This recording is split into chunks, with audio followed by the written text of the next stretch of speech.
Representative Orcutt, how many budgets does Washington State have? And can you tell us a little bit about each one?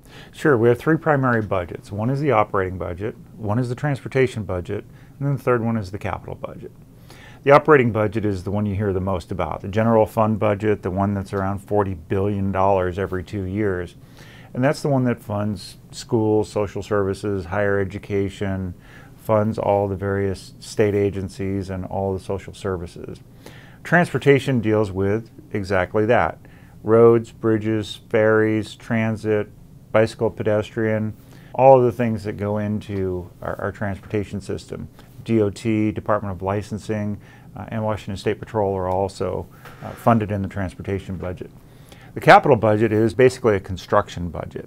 It's the budget we use to build the buildings that state government is housed within. It's also used to help fund K through 12 school construction.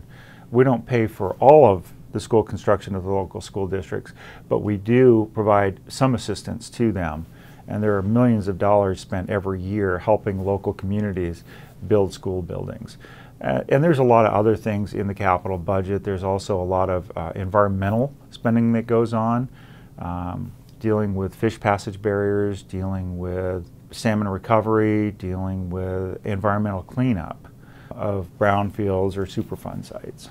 We're in the second week of the 105-day session. The legislature works on a 2-year cycle called a biennium. Can you explain why this year, 2017, is called a budget year? Right. The reason why we call this a budget year is we write our budgets for 2 years. So we'll work now to write a budget that will go into effect on the 1st of July, and it will be good for a 2-year period through June 30th, 2 years from now. So we want to take a lot of time in this, and it's a longer session, 105-day session, so that we can look at those budgets, take estimates of what our spending is going to be, estimates of what our revenues are going to be, and balance those out.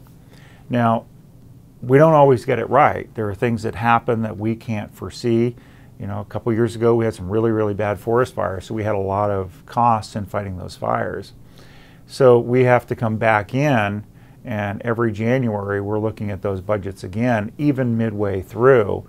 And even though we're less than 6 months from the end of the budget cycle, we're still looking at those and making adjustments to those budgets. Those adjustments are called supplemental budgets. So we'll write the budget that's good for 2 years, then we'll come in next year, take a look and see if any changes need to be made, and if so, we'll write a supplemental budget. And then as we're getting into the final 6 months of that budget, we'll look again to see if there's a need for some additional changes to that budget, and that would be a second supplemental budget. So we're in a position now where we're looking at working on second supplemental budgets while we're trying to write a 2-year budget for the next biennium.